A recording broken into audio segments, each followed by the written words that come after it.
Movie Review by Rob. Well, hey guys, Rob here. I apologize for my absence the last 3 weeks. A lot of things have been going on. I also apologize about the room's echo. I will show you what I mean at the end. I know many of you want me to get to the review first, and then we'll get to the personal Rob stuff. But like I said, I do apologize. There's been a lot going on. There was the 29 Days Later Film Festival in Baltimore, Maryland that I was participating in, so a lot of my focus went into that, as well as just issues with, I'll show you later and all. But just to let you know, I'm going to be doing 3 short reviews, just because for the allotted time, I wanted to get these in, so I at least told you guys what I thought about them. There's Dinner for Schmucks, The Other Guys, and Scott Pilgrim vs. the World. So I'll go in the order from last time I saw it to the most recent, so I can give you the better review of the last one, which I think is appropriate. And this week I'm using a cheat sheet just because it's been a while, and I have all these and I want to keep on track so I don't waste time. The first film, of course, was Dinner for Schmucks. Came out about, I think, like 2 or 3 weeks ago. It's directed by Jay Roach. You might know he's the same director as Meet the Parents, Meet the Fockers. I think he's directing the upcoming Little Fockers. He also directed all 3 of the Austin Powers movies, so he knows what he's doing a little bit with comedy.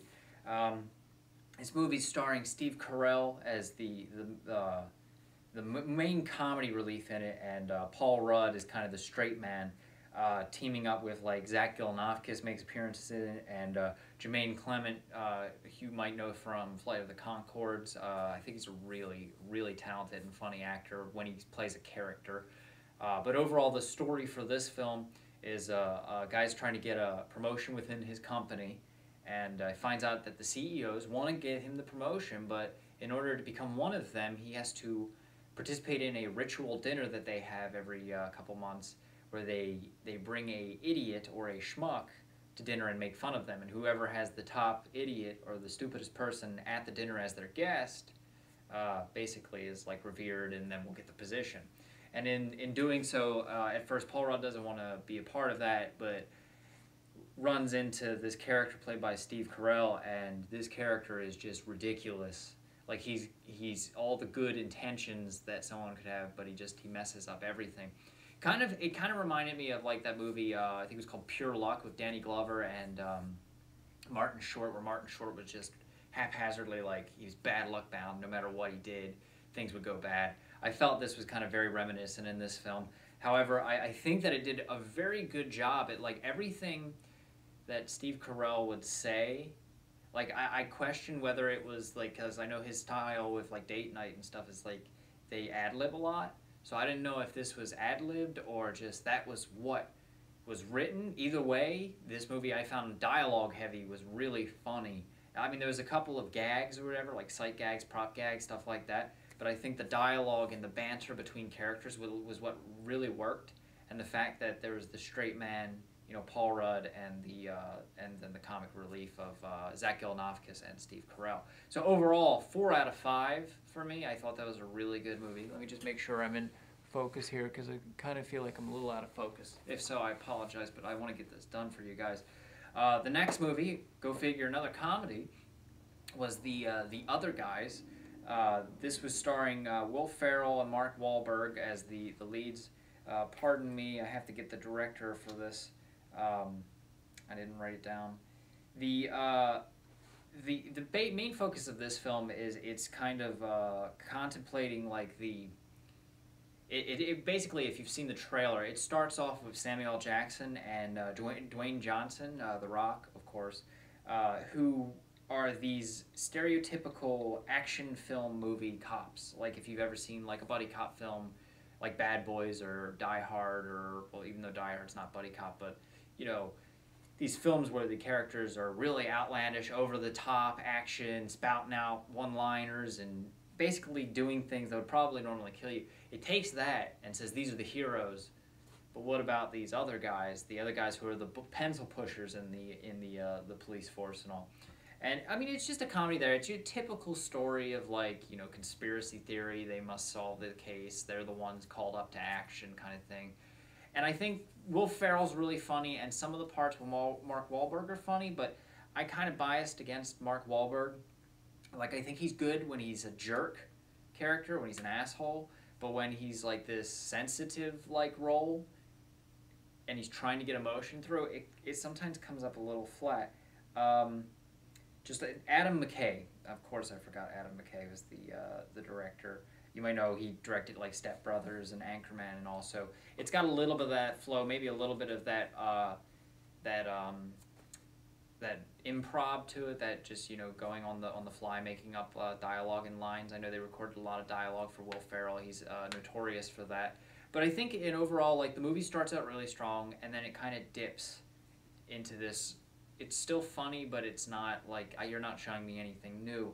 And I feel like they really could have used Will Ferrell a lot more in this. And I really feel like Mark Wahlberg was just not the right choice for the other cop. So people are going to disagree with me, but I really think and I like John C. Reilly and Will Ferrell have been teaming up lately, and they've been doing outstanding. I almost feel like maybe that duo would have been better. I understand they were trying to go for a more straight edge person to go off of Will Ferrell. I just think Mark Wahlberg wasn't the best choice. So for that's probably about a 2.5, 3 out of 5.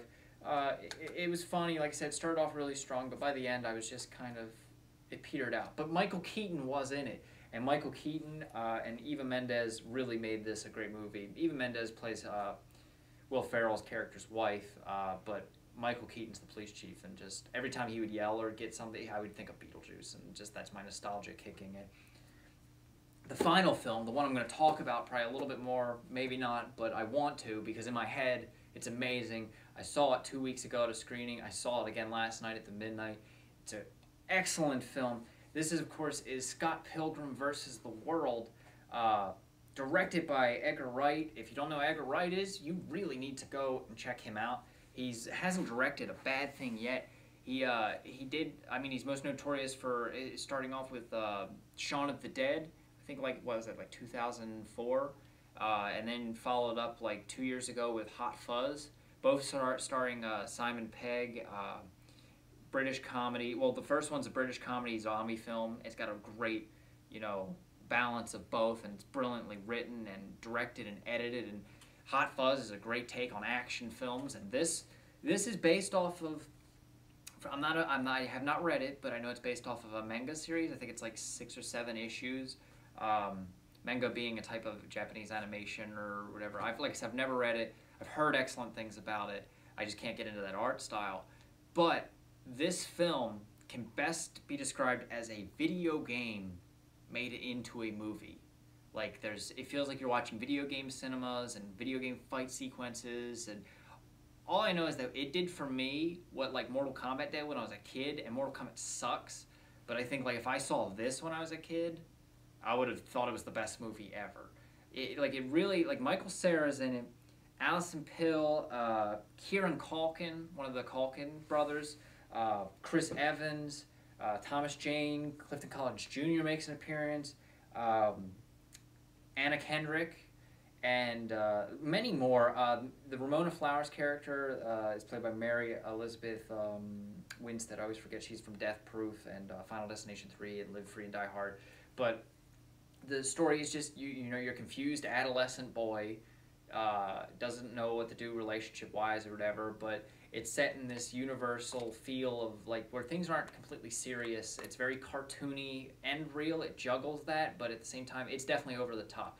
If you're going to go to see a serious movie, this isn't it, but if you're a video game nerd, if you're an anime nerd, this movie is definitely, you're going to get a kick out of this. And if you grew up during the 80s and 90s like I did, this thing is just riddled with references and logos. The people wear T-shirts with different video games, N64 and Zelda, and it has Zelda theme music in it. A lot of video game theme musics, all the way from Sonic, and it's got an excellent soundtrack. Just everything about this film really flowed well. And I have to say, the editing, you can't watch this movie and not notice the editing is done outstanding. The cuts are wonderful. The sound design is wonderful. The special effects are wonderful. Everything about this film is just really well done.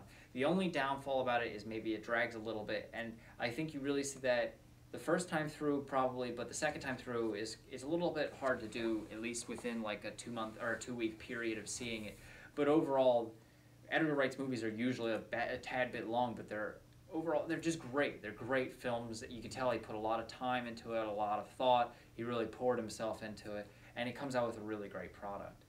This movie's not going to be for everyone. Like I said, if you're not a video game nerd or whatever, you might just think this movie's a little bit ridiculous and out there, but I think if you really enjoy that genre, you're really going to enjoy this film.